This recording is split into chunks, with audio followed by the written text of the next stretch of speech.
Hello to all of you from the southeast corner of Scotland. My name is Karine Polwart and I am a folk singer, songwriter, storyteller and theatre maker. I live in a village called Pathhead, which is about half an hour beyond Scotland's capital city of Edinburgh. And I'm going to take you on a wee 20-minute or so journey into some of the places that I love and that inspire my work.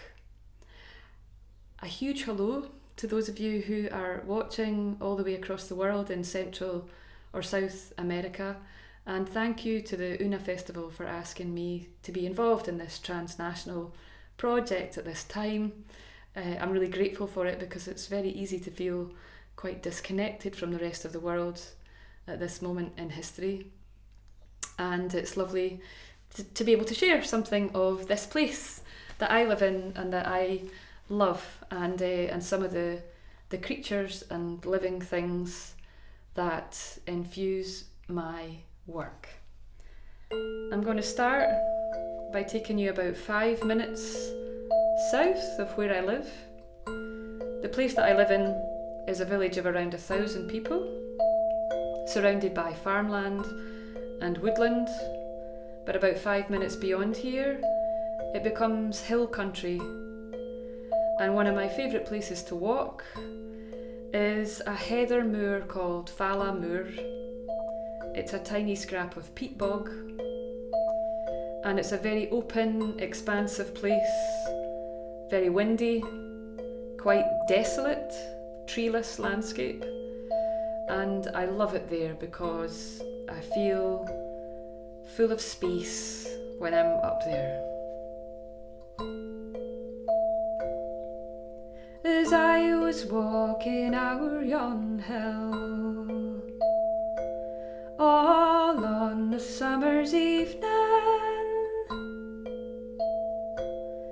there I spied a bonny lass, skipping barefoot through the heather. And oh, but she was neatly dressed. She neither needed hat nor feather. She was the queen among them all, skipping barefoot through the heather.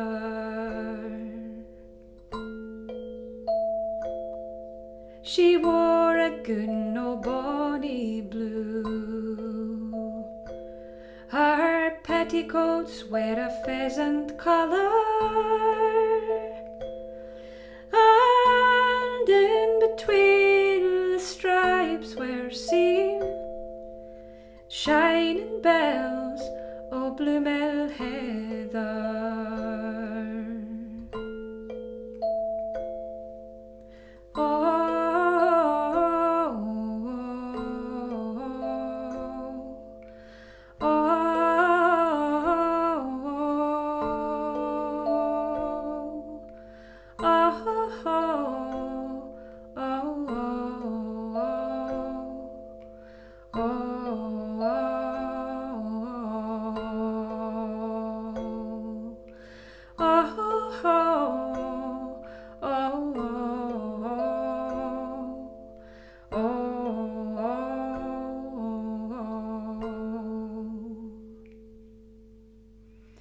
That's a fragment of an old traditional song called Skipping Barefoot Through the Heather. Barefoot just means barefoot. I learned the song from a great singer called Alison McMorland. And the canon of Scottish folk songs is filled with songs about heather and broom and whin, all of which are plants that grow in hillside landscapes largely in Scotland. My local moor is called Fala Moor. It looks a bit like this. It's an open expanse of peat bog. The white stuff that you can see at the front there is called bog cotton. It's absolutely beautiful. And there in the middle there's a little lochan, a small pool, which is what sustains the whole of the peat bog landscape up there. And here in Scotland, the closest thing we have to the Amazon rainforest in South America, which will be a place known to many of you listening across there, are our peat bog landscapes. And all of the carbon in those landscapes is stored below the ground. So peat bogs are ancient deposits of carbon matter, and most of those landscapes are very, very open landscapes, but all of the important stuff is below the ground, and they're amongst the most vulnerable and ecologically important landscapes in Scotland. And I love my local peat bog because it's a beautiful place to walk and to feel unburdened by human stuff. It's an amazingly vibrant place up there, and it's the raw material of a performance piece that I made a few years ago called Wind Resistance, a theatre piece I made in collaboration with the Royal Lyceum Theatre, one of the major theatres in Edinburgh, and also spawned an album produced with my friend and colleague Pippa Murphy called A Pocket of Wind Resistance. And a lot of the work I wrote for the theatre show and for this album is about that peat bog landscape. It's about the mosses that grow there. It's about the bird life that lives there, the songbirds like the skylarks that flutter and ascend. And most of all, it's inspired by pink-footed geese who migrate to my local peat bog every year from Iceland and Greenland. And they winter here in Scotland on this protected piece of land called Fallamure. And I love the geese because they are a supremely collaborative species. The way that they fly seems to me like a metaphor for collective endeavour. They literally cut the wind resistance for one another as they fly, which is where the title for the piece comes from. So peat bog landscapes are very, very important to me, and heather moors are one of my places of joy in Scotland. So I'd like to share with you a song that I wrote about a creature of the hills and moors. I wrote it for a project called Spell Songs, which is a collaboration between 8 musicians from Scotland, England and Senegal. And it's inspired by this beautiful book, The Lost Words, written by Robert Macfarlane and Jackie Morris. And this book is a treasure of 20 words which were excised from the dictionary, the children's dictionary here in Britain. And those words represent some of my most beloved creatures. It represents, for example, one of my absolute favourites in the world, the heron. I have a song about the heron. So heron was, for a while, removed from one of the children's dictionaries because it was falling out of use. Anyway, this book is an attempt to kind of reclaim some of these words and celebrate the things that they represent. And I'm going to sing a song about the first creature represented in the book, which is the mountain hare or the snow hare, which doesn't live in this part of Scotland but lives in the central and northern Highlands, and it's Scotland's only truly Arctic mammal. So I wrote this song for Spell Songs, and I sing and perform it with a friend called Julie Fowlis, absolutely beautiful singer and Gaelic singer in particular. So this is Snow Hare.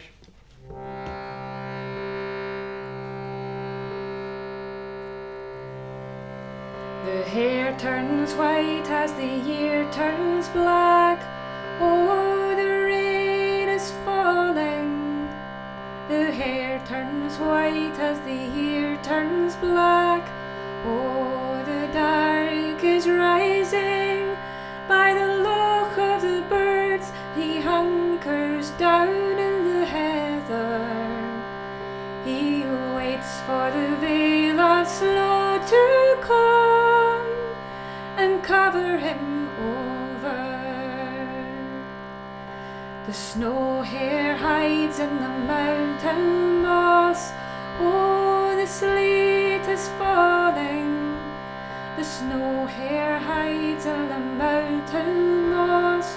Oh, the dark is rising by the cairn of the goose. He hunkers down in the heather. He longs for the veil of snow to come and cover him over. The hare he waits on the highest hill, but the snow is no more falling.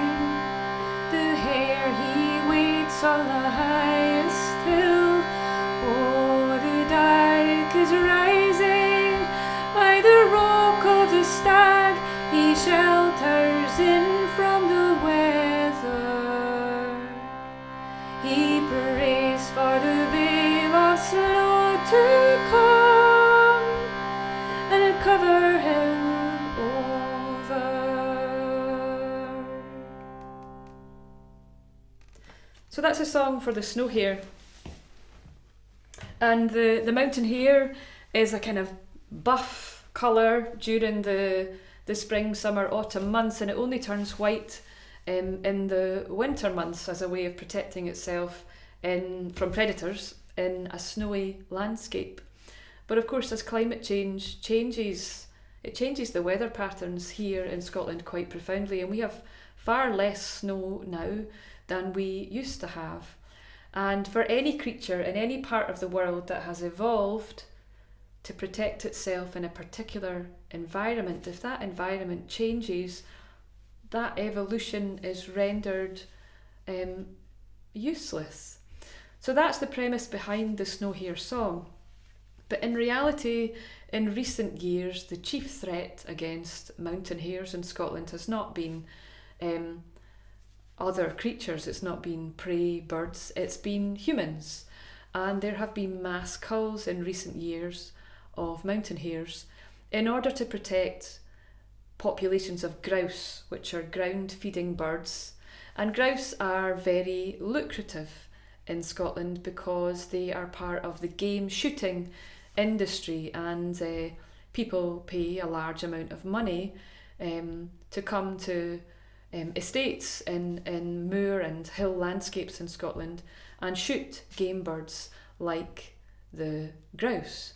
And it just so happens that hares feed in the same landscape as grouse, and the game estate managers view them as an economic threat.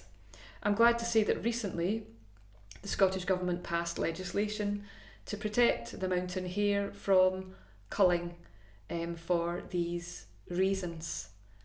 And that's not to say that there aren't very difficult decisions to be made around how we look after our landscapes in Scotland, but there's definitely a conflict between the economic interests of some people and the ecological interests.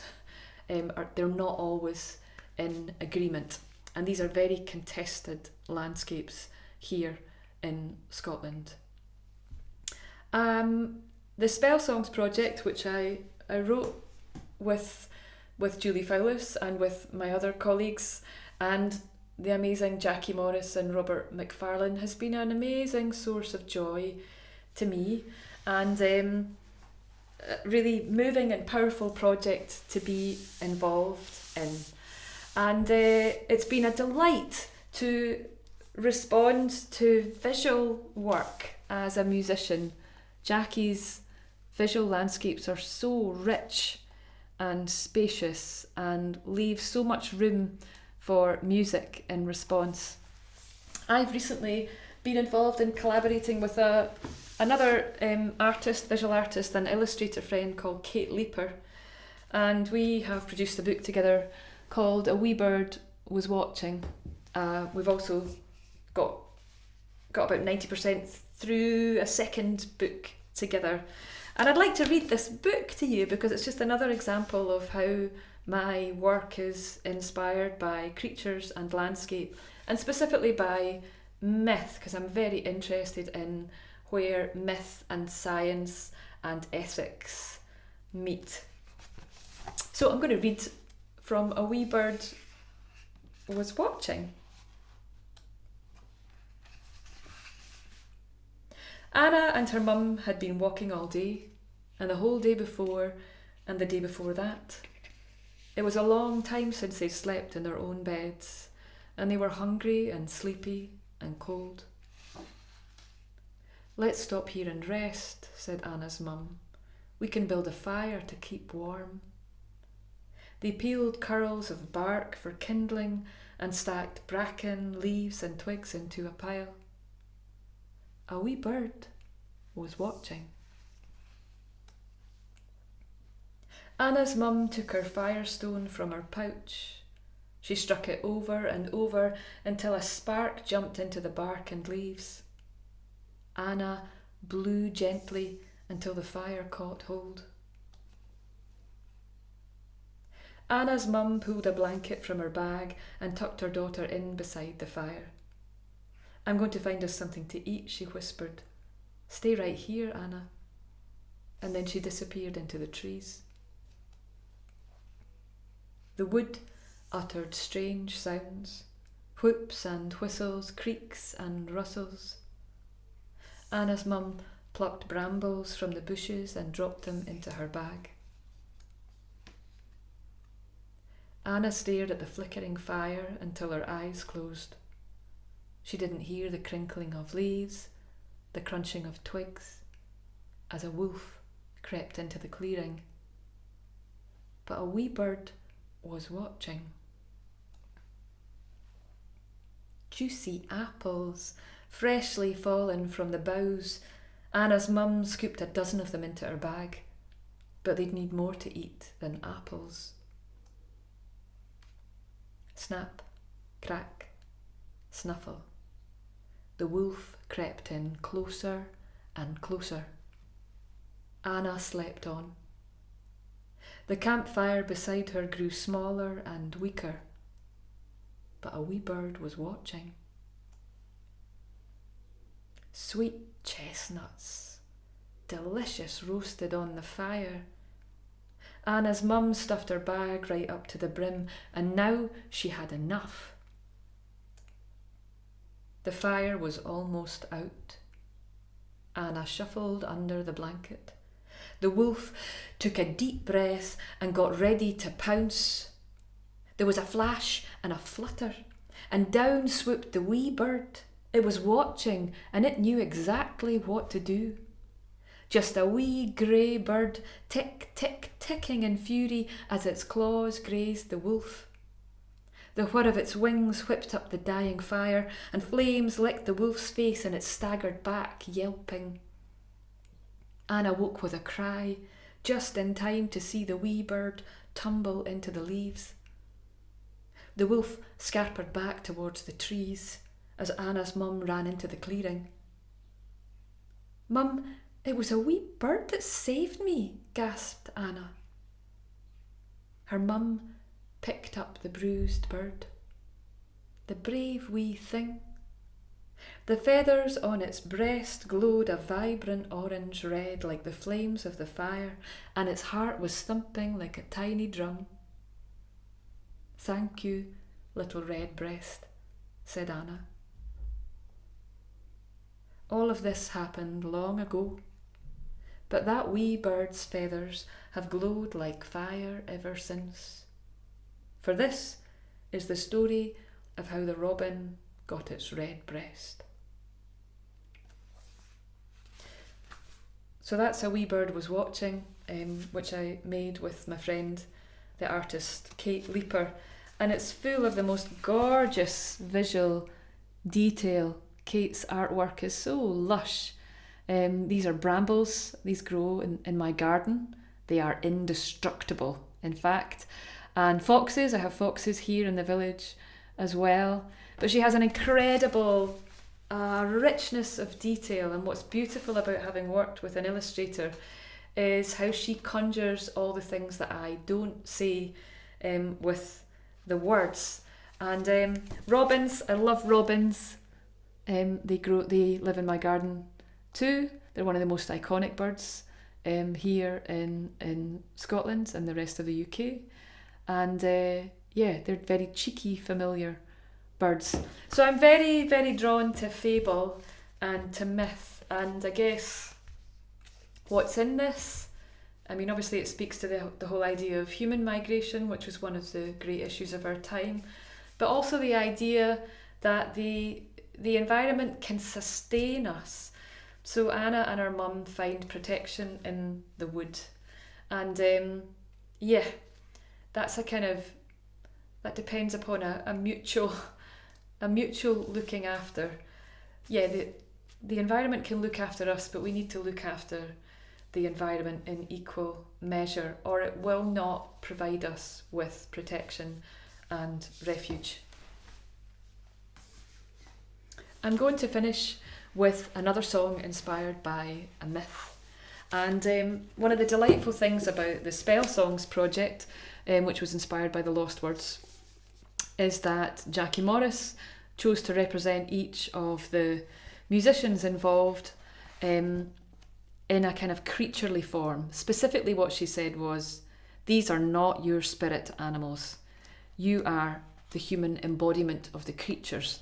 The creatures come first. So each of the musicians was conceived of as a non-human creature, and she conjured me as a wren, and I love wrens.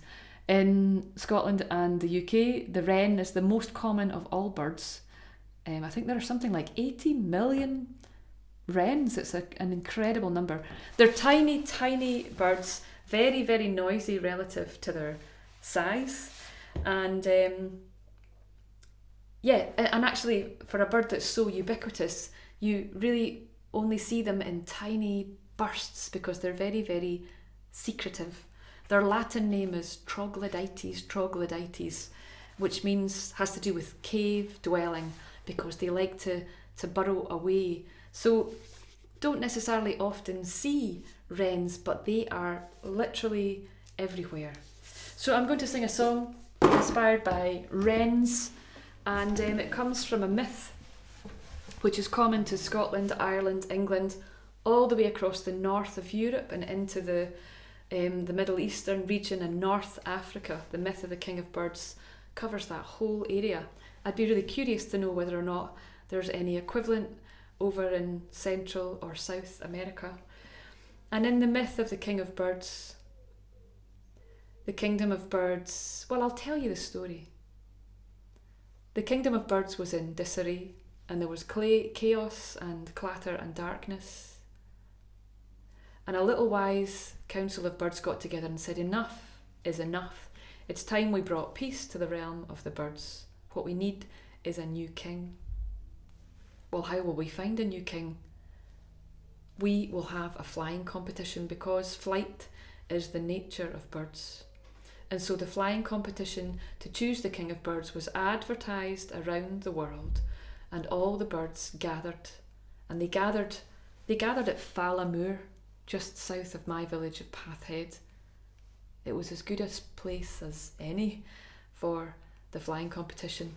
And there was a keening and a preening and a whirring of wings, and a gong was sounded, and all the birds took off into the air, and the sky went black. Well, the first of the birds to fall were the birds of the field and the moor, the grouse and the pheasant and the partridge.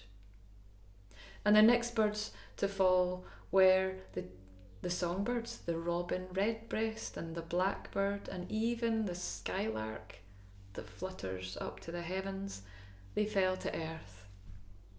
And the next birds to fall were the hardy pink-footed geese, who had flown all the way from Iceland and Greenland. And although they were strong, and although they looked after each other, they grew weary and they had to come to rest. And so at the end of it all, surveying the horizon and seeing no other birds below him, it was the eagle who declared himself the king of birds. But just as he did, there was a fluttering in his wing feathers, and 6 inches above the eagle, catching a tiny breath of air, came the wren. And so in the myth of the king of birds, it is the wren who is crowned king, not the eagle. And I love this idea that a tiny creature trumped a big creature. And to be honest, at this point in human history, that's the energy that we need. We need the energy of small things and the energy of people who don't have power. The earth belongs to us, and I think there is a battle, a kind of metaphorical battle between eagles and wrens. So embrace your inner wren, or whatever small creature it is that speaks to you of small power. And I'll leave you with this, the King of Birds, and thank you very much again to the ÚNA Festival for asking me to be involved.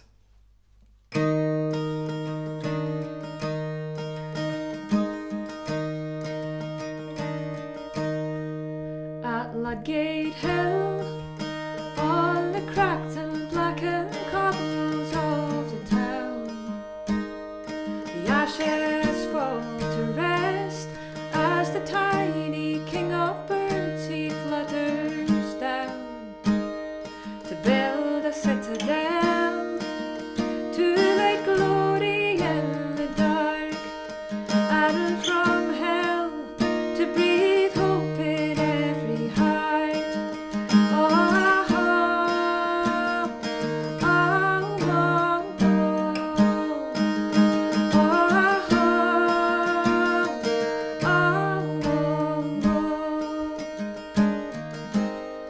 At Ludgate Hill, through the siren screams the heavens burn again.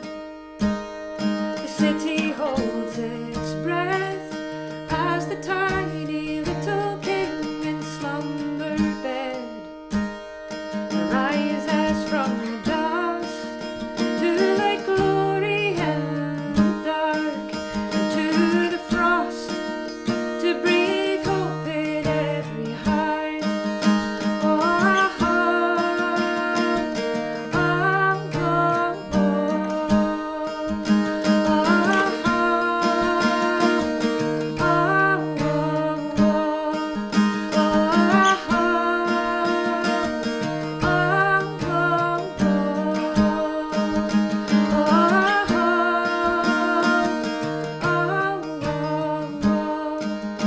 There are murmurs in the choir, there are whispers in the dome, that the king of birds is broken on the altar of his home.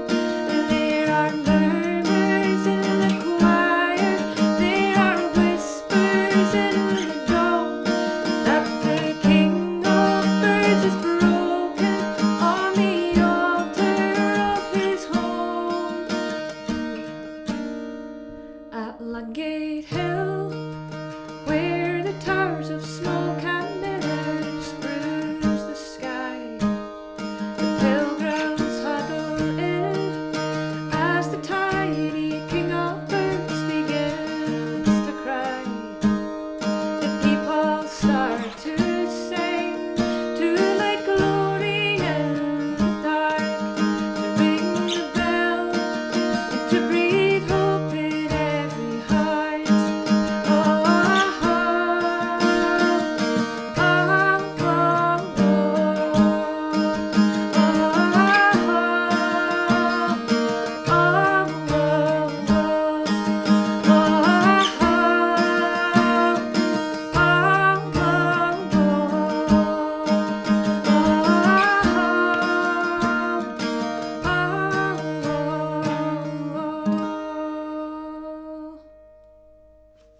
Gracias.